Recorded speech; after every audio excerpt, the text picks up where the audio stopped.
Bonjour à toutes et à tous, je suis Roxane Régnier, la fondatrice de Misfit.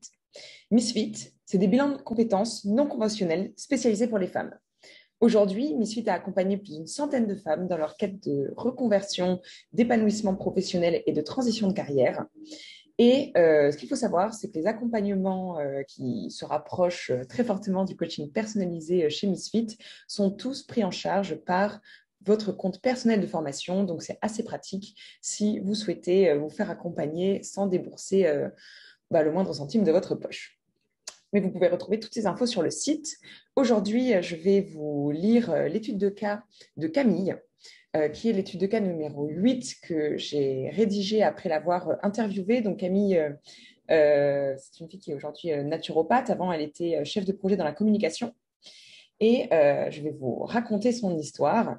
Comme ça, vous pouvez la voir sous format audio. Je sais que ce n'est pas forcément le plus simple pour tout le monde d'avoir des formats écrits. Donc maintenant, c'est quelque chose qui se fait beaucoup. Euh, et donc, je vais vous raconter son histoire et à la fin, vous aurez les petits conseils, ce qui est important de retenir de son parcours pour que vous puissiez vous sentir inspiré et porté dans ce mouvement de quête d'épanouissement professionnel. Alors, je commence. Donc, Camille est aujourd'hui naturopathe à son compte. Avant ça, elle a travaillé en tant que chargée de communication au sein de différentes entreprises, en ayant toujours ce sentiment qu'elle n'était pas à sa place. Elle a traversé beaucoup d'épreuves avant de trouver sa voie, entre burn-out, deuil et voyage en Inde.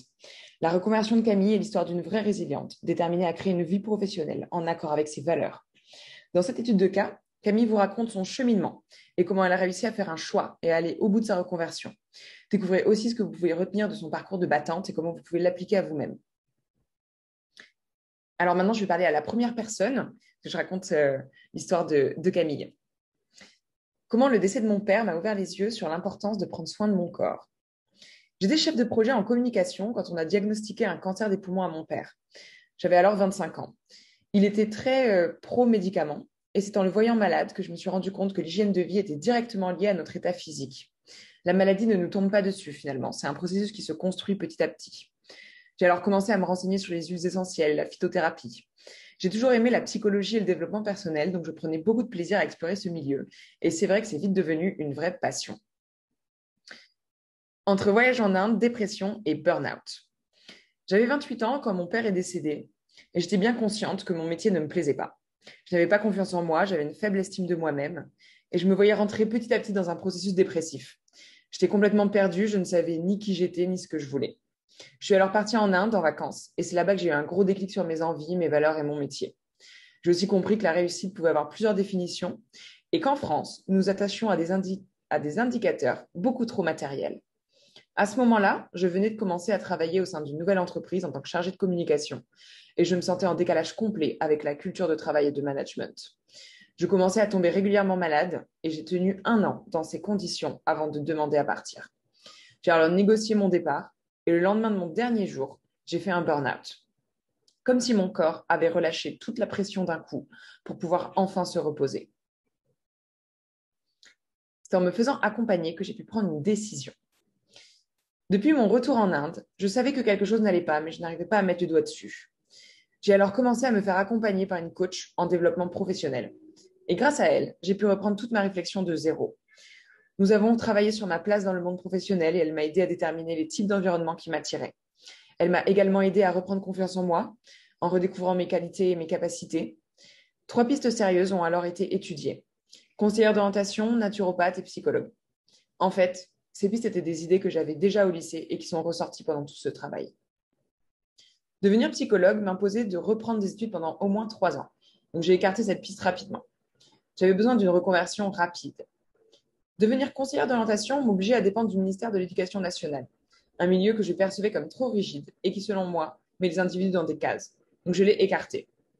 La piste naturopathe me semblait cohérente et m'attirait beaucoup.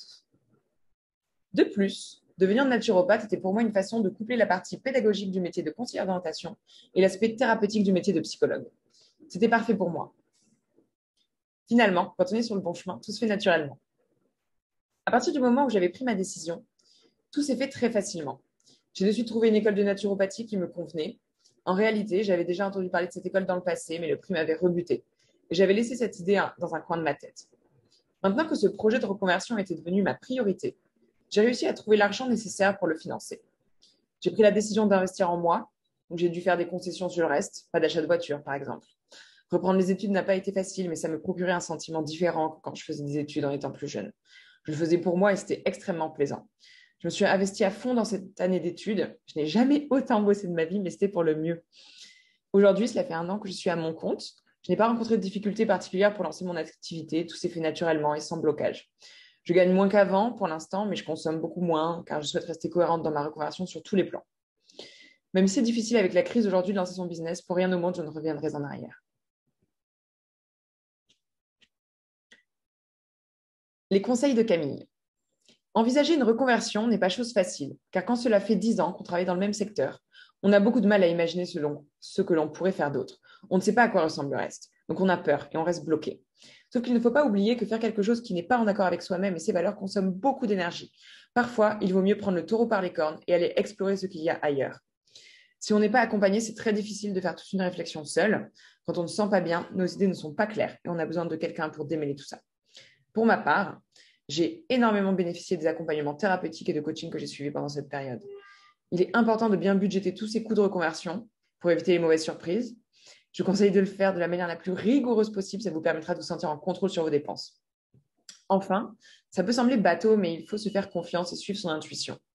C'est une période où il faut arrêter d'écouter l'opinion des autres pour s'écouter soi-même. C'est effectivement quelque chose qui est accessible seulement quand on a l'esprit clair, d'où l'importance de se faire accompagner, de parler de ses doutes et réflexions autour de soi. Alors, finalement, que devez-vous retenir de l'histoire de Camille? Là, je reprends ma casquette de coach et je vais vous dire ce qui m'a semblé le plus pertinent et fort dans son parcours. Alors, effectivement, elle parle beaucoup du fait que quand c'est naturel, finalement, tout va tout seul. C'est vrai qu'on s'imagine souvent que ce qui est à venir va être plus difficile que ce que l'on a traversé, alors que parfois c'est le contraire. Comme Camille l'a expérimenté, quand elle travaillait dans des conditions qui n'étaient pas alignées avec ses valeurs, elle se sentait très mal, tant sur les plans physiques qu'émotionnels et psychologiques. C'est à partir du moment où elle a été en accord avec elle-même que tout s'est fait facilement et qu'elle a retrouvé son énergie. Alors rappelez-vous, ce n'est pas parce que vous vous sentez mal aujourd'hui que vous vous sentirez mal demain après une reconversion. Prendre une décision sur sa reconversion prend du temps. Ça ne se fait pas en un jour. Dans le cas de Camille, ça a pris plusieurs années pour mijoter dans sa tête. Accordez-vous le temps nécessaire pour laisser vos idées et vos réflexions se concrétiser dans votre tête. Ce n'est pas si grave si les choses ne sont pas claires dès le début et c'est complètement normal que ça prenne du temps. Soyez attentifs aux signes. Si vous avez une idée de projet quand vous étiez jeune mais que vous l'avez mise de côté, vous étiez peut-être intéressé par une formation spécifique mais vous la trouvez trop chère donc vous l'avez écartée. Effectivement, ce sont ce type d'informations qui méritent d'être analysées et reconsidérées à la lumière de votre situation présente parce que ça vous donne des vraies infos sur ce qui vous a attiré un jour et ce qui peut encore vous attirer aujourd'hui. Comme Camille, vous souhaitez reprendre le contrôle sur votre vie professionnelle et bénéficier d'un accompagnement afin d'identifier vos prochaines pistes. Jetez un œil au bilan de compétences Je change de job, qui est un accompagnement de 3 mois 100% en ligne, spécifiquement conçu pour les femmes en quête de changement. Cet accompagnement est individuel et entièrement personnalisé, finançable par le CPF. Ça vous permettra de remettre les idées au clair et de poser les premiers jalons de votre reconversion. Réservez votre première session offerte en allant directement sur notre site ou dans le lien YouTube qu'on vous a mis. À très vite.